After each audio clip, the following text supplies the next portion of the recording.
So anyway, Bills and Jags. I was not here yesterday. I did see a clip of you predicting. You said, here it is, 6:45, and I think the Bills will lose to the Jaguars.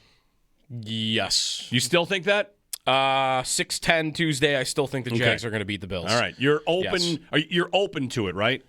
I'm definitely open to the Bills winning this game. I think it'll be close. I think it honestly might be, this week in the NFL, there might be a lot of competitive playoff games compared to past years. Almost everything, I think, is a 3-point spread or less, except Rams-Panthers, right? And which is 10. Right, and a game where the Panthers beat the Rams less than a month ago. Right, and they're at home. Right. But, no, I am definitely open to it. I think really where I'm at is I need a specific path to see the Bills winning, but I could see it. It would be that their pass defense is able to hold up and do a job against a electric Jaguars passing attack right now. Lawrence has, I think I saw 24 touchdowns since week 8. That's between passing and running, which only Cam Newton and Lamar Jackson have ever done in that amount of time. Not even Allen had that many touchdowns in that amount of time.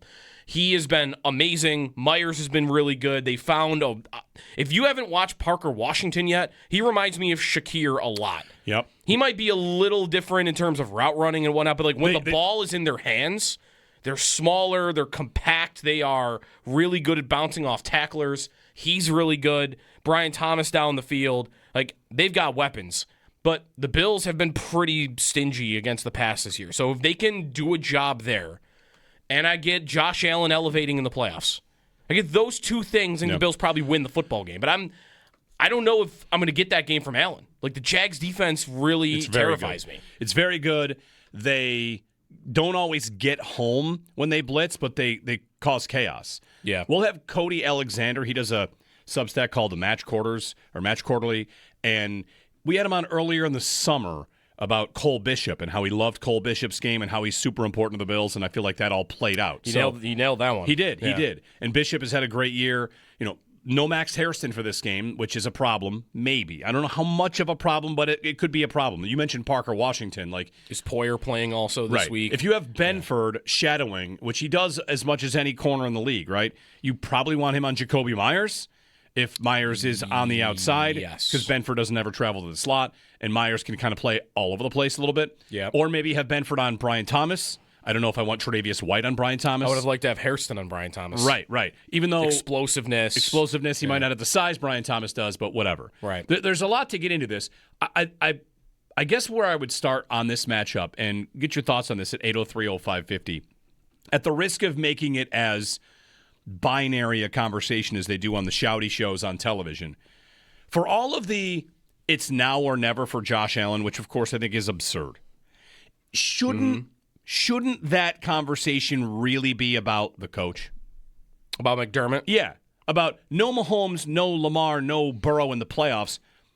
I know we treat this like it's quarterbacks head-to-head, but Josh Allen points scored against Mahomes are often enough to win games. 36, 29, 24, and a missed field goal, right? And Burrow. Okay, they played one game against Burrow and they scored 10. Great. He played Burrow one time in the playoffs. Lamar. They put up points against Lamar last time they played. That game is 29-28 or whatever the score is. Yep. So aren't we really talking about whether or not we get another year where the head coach, where the defense rolls into the playoffs and, all right, here's your moment, here's your game. You can't give up stats that are akin to the 2007 Patriots playing against you when it's a team we've seen other teams be able to stop. Because that's the story of this Bills playoff existence is you run up against the Chiefs, and yes, they have a Hall of Fame coach and a soon-to-be Hall of Fame or future Hall of Fame quarterback. Yes, they have those things. But last week, a team held them to 19.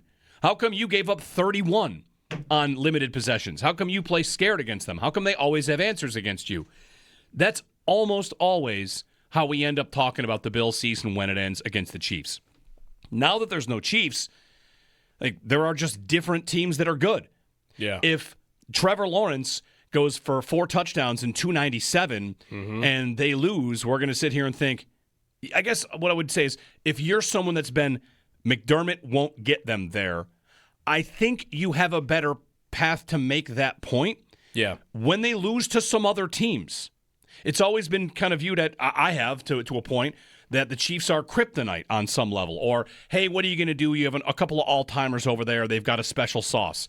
Now, that's not exactly the same. Liam Cohen and Trevor Lawrence are going to take your lunch money, and the conversation after that happens, if that were to happen, I think would be different.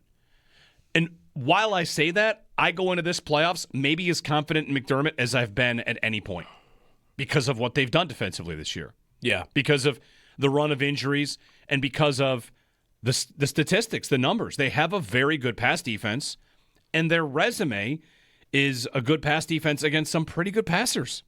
Yeah, he's done a good job. Is their personnel available enough also to kind of eliminate built-in excuses? Like, there's no Ed Oliver. Right? There's no Ed Oliver. There's no... What else? And if there's no Hairston, that's tough. I don't want to say there's almost no defensive line, but the defensive line gives you a lot to be desired. Any other team out there with this defensive line, you might say, like, what are they supposed to do? You'd be missing Hoyt and Oliver. Yep. In a best-case scenario where Daquan Jones plays and Deion Walker is on the field. And you're probably Bosa. You're going to miss Hairston. You're probably going to miss Bernard. But not everyone would think that is bad. I don't think that's bad. So, no. Is it enough of a group to say you have enough pieces? We have a different standard for the offense and the defense. I do. I know I do. Yeah. The offense finishes 6th, and I say, what's wrong? Right. The defense finishes 11th, or I don't know where they finished in DVOA. Do you have that number? I could find that. I bet it was low teens. Okay. On the season. And I would say, good job. Yeah. Because you don't have the best player on that side of the ball every given week. So there's just a lot to it, and the one not last piece of this, we got a long show and lots of phone calls to get to, but this is also by far their toughest first-round matchup they've ever had. And that makes sense, does it not? Yeah. You are the lowest seed you've ever been. It's the toughest matchup since they go to Houston, I guess. And Houston beat them with Deshaun Watson, who at that point is thought to be a great quarterback. They had a second-half comeback. But it's not Skylar Thompson. It's not Mason Rudolph. It's not Phillip Rivers in the end of his... And it's on the road. The previous end of his career. Right, it's a road game against a very good offense. And a team that has not lost a football game that mattered since when? Since November 9th? Yeah. They lost to Houston. And their wins include a lot of bad teams, but also the one seed in the AFC. But also, like, this is why I wonder, I don't know how far you're going to get with... Oh, well, look who they played is actually really, really good. If McDermott and this defense are really not able to keep the Jaguars under, 35, and they're able to have a really good day. The Jags offense against the 3 best defenses in the AFC, between the Texans, the Broncos, and the Chargers, scored points. 98 points. Yeah, I put up points. In those 3 games. Like, they went to Denver in that atmosphere on the road and scored 34. Like, they put up 29 on the Texans defense. Teams are not doing that to Houston on a week-to-week basis. So they're dangerous. But, because it's not Mahomes and because it's not Burrow, I don't know that will matter. Like, it's got to happen. Like, even though they're hot and even though they're scoring on everybody, this is your thing. You're not a coach that's gotten it done in the playoffs. And defense has let you down, and you can't have defense let you down again when it's not Mahomes or Burrow. And I don't know if that's fair to McDermott, but listen, when I get to excuses and maybe they have enough to avoid that, like, they are missing pieces, but I do think they are beyond where they've been when A.J. Klein is playing linebacker or when Kyrie Elam is playing an entire football game playing corner. Right. Now we'll see. If something happens in the game and, Hairston is already out, and now something happens to another one of my corners, and now Dane Jackson's getting exposed by Jacoby Myers. Like, problematic. Okay, that could change during the game, but going in, I think they're more equipped to stop this Jags team than they were in the last two Chief games. 803-0550, excuse me, is the phone number, and 1-888-550-2550.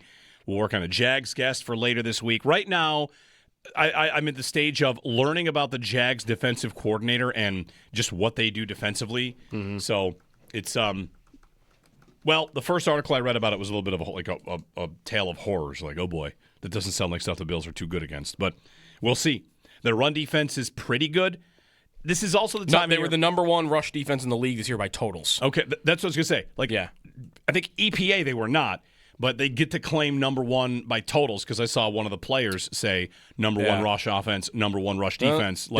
They were fourth by DVOA. Okay. It's pretty good. They did not allow, I mentioned this yesterday, a 75-yard rusher on the year. Not just 100. No one had 75 in a game against them. Not a player. I think teams did. But Jonathan Taylor played them twice. And I think he went 21 for 74 and 21 for 70. So if the Bills are able to get Cook going in this game, they'll be really the first team to do that all year. 803-0550. How do you feel going in? You said you think they will lose. You might, I don't know if you're one to change your mind.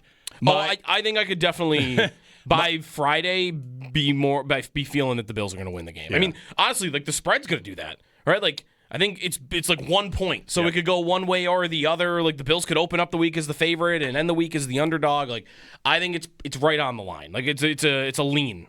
It's a lean more than it's like a definitive, like, I think the Bills are getting smoked. You're like the New York Times needle? You're going lean, a little bit. Lean Jacks. You could get the toss-up by Thursday? Sure, yeah. I self-report myself as during the week I'm in panic mode, and then like they'll kick the ball off on Sunday at 1 o'clock, and I'll be like, here we go, it's going to win this game. Yeah. They're going to win.